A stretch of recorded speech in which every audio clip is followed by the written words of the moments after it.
What are the quadrilaterals? Definition is let A, B, C, D be four points in a plane such that no three of them are collinear.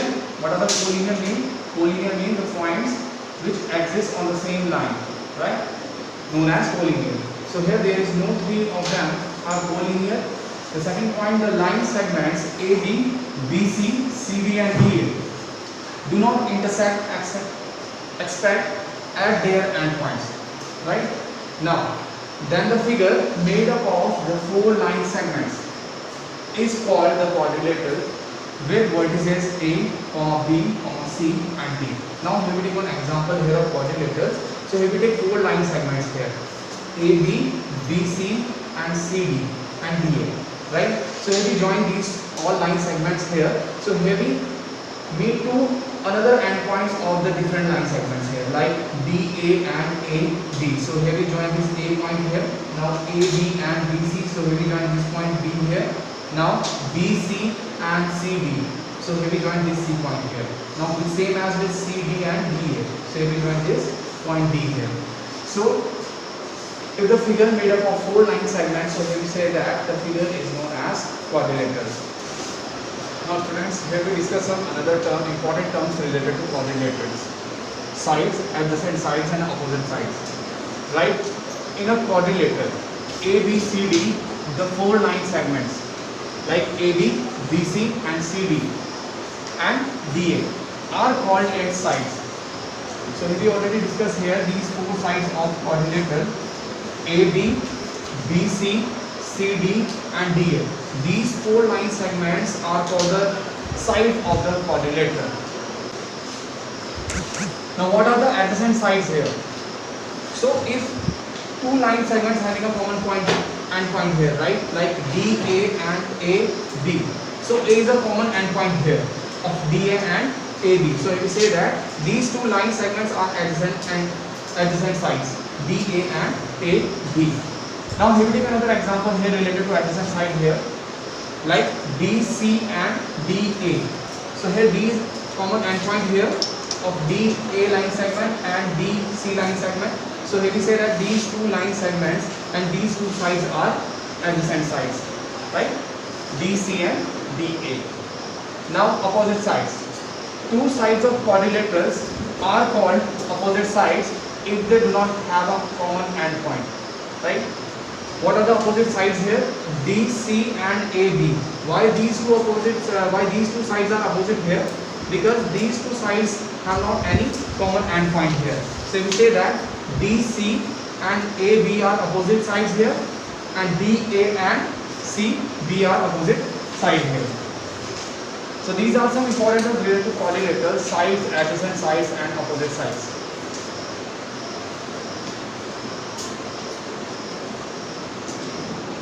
When we discuss diagonals in the quadrilateral ABCD, the line segments AC and BD are called its diagonal here.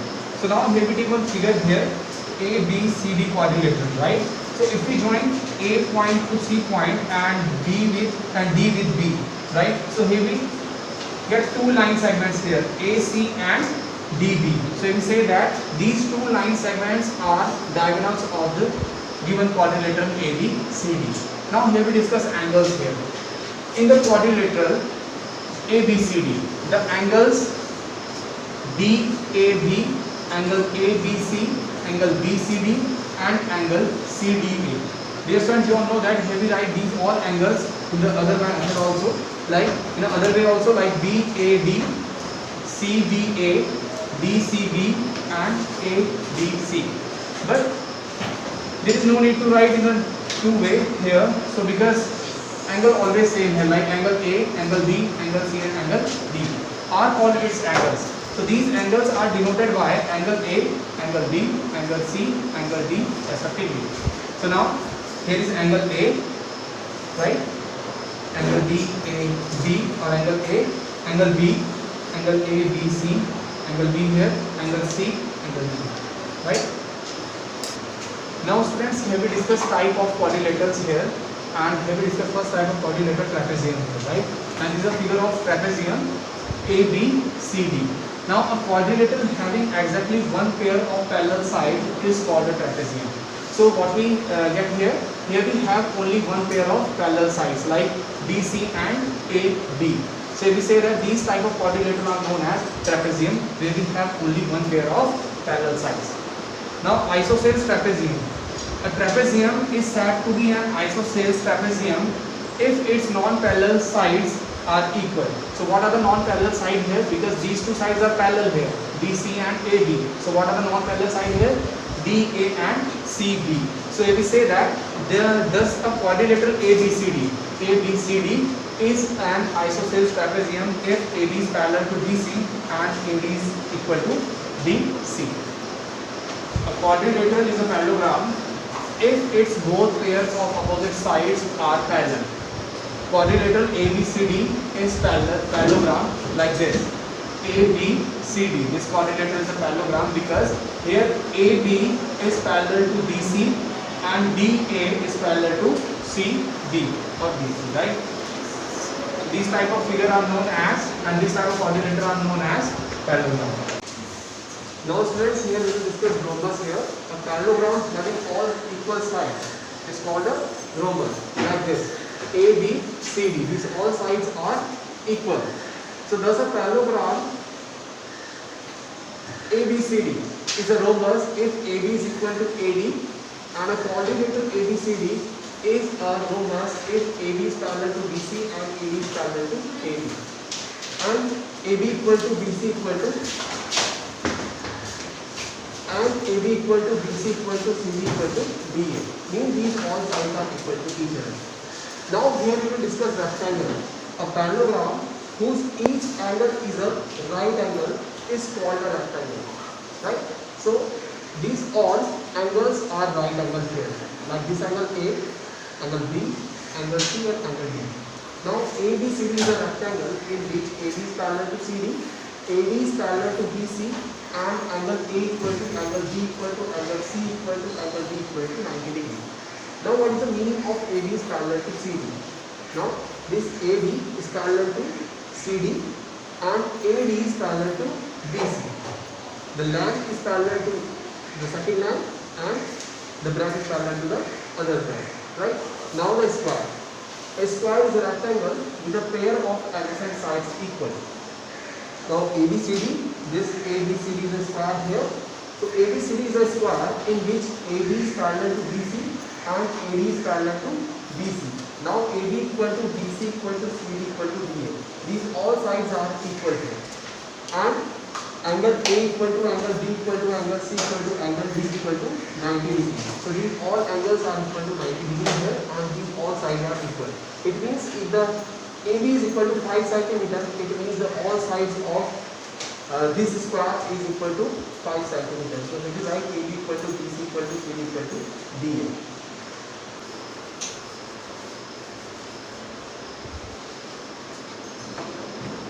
Now students, here we solve true false from question number, exercise number 5.7, question number 1. Each angle of a rectangle is a right angle.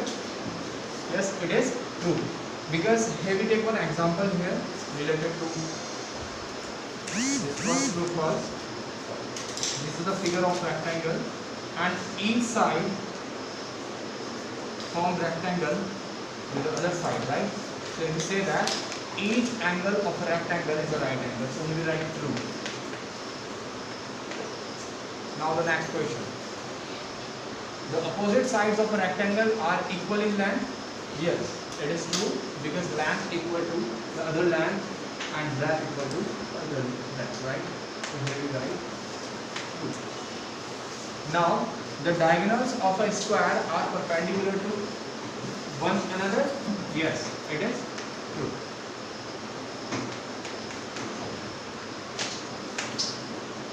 Now all sides of a rhombus are of equal length. Yes, it is true because here we draw one figure of rhombus here like this. So we say that yes, these all sides are having equal length. So we write true. Now all sides of a parallelogram are of equal length. It is false. Now, okay, so here we draw one parallelogram here.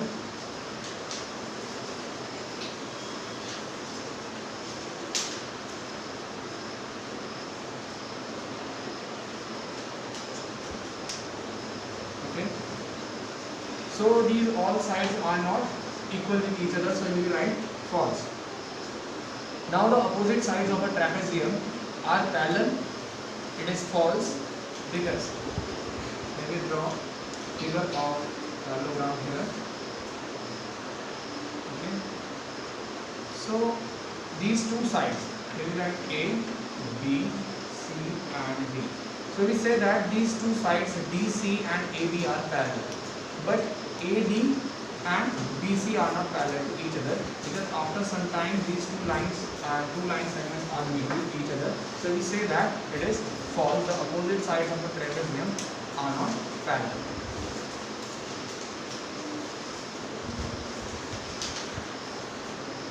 Now students, let me solve the second question here. Give reasons for the following. Now the first question, a square can be thought of as a special rectangle. So the answer is the rectangle with all sides equal becomes a square, right? If the all sides of this rectangle is equal, right? If the one side is equal to 5 centimeter and the other side is equal to, other three sides are also equal to 5 centimeters, so we say that it's a square, right? Now the B part. A rectangle can be thought of as a special parallelogram. So the answer is a parallelogram with each angle a right angle becomes a rectangle. So dear friends, you all know that rectangle having all the opposite sides are equal and the all angles are equal to 90 degrees. So we say that a parallelogram with each angle, a right angle, becomes a rectangle. Now the C part. The square can be thought of as a special rhombus. So a rhombus with each angle, a right angle, becomes a square. So dear friends, you all know that all sides of a square are equal, right? And the angle is equal to 90 degrees. Each angle is equal to 90 degrees. So we say that a rhombus with each angle, a right angle, becomes a square. Now the D part. Squares, rectangles, parallelograms are all quadrilaters, right? So all these are four-sided polygons made up of line segments. So dear students, what are the quadrilaters? Quadrilaters are those figures which are formed by line segments, right? Four line segments basically. So if we say that these all figures, square, rectangles and parallelogram are formed by using four line segments here. So if we say that these all are quadrilaters. Now square is a parallelogram. Square is a parallelogram. Square is also a parallelogram. So the opposite sides of a square are parallel. So it is a parallelogram. If the opposite sides of a square is opposite sides of a square are parallel, so we say that it is a parallelogram. Now here we solve the question number 3 here. A figure is said to be regular if its sides are equal in length and angles are equal in measure. Can you identify the regular quadrilateral? So if there is all sides are equal and the angles are also equal, so which figure is this? It is a square, right? Why? So if we draw a figure of a square here, so here these all sides are equal in a square, right? These all sides are equal in a square and each angle is equal to 90 degrees. Each angle is equal to 90 degrees. So maybe write a square is a regular quadrilateral. Okay, now here we will discuss polygons. What are the polygons? Polygons are those figures which form by using more than two line segments. Okay. Now students, today we will discuss about polygons. What are the polygons? Because we already discussed polygons in previous chapter. What are the polygons? Polygons are those figures which form by using line segments, right? So polygons are named on the basis of the number of their sides as given below. Like if the polygon having three sides, it means the name of this polygon is triangle, right? If the polygon having four sides, it means the name of this polygon is quadrilateral. Now, if the polygon having 5 sides, the name of this polygon is pentagon. 6 sides, hexagon. 7 sides, heptagon. 8 sides, octagon. 9 sides, nonagon, and 10 sides, decagon. Right? Now we will discuss some questions related to polygons and the other figures.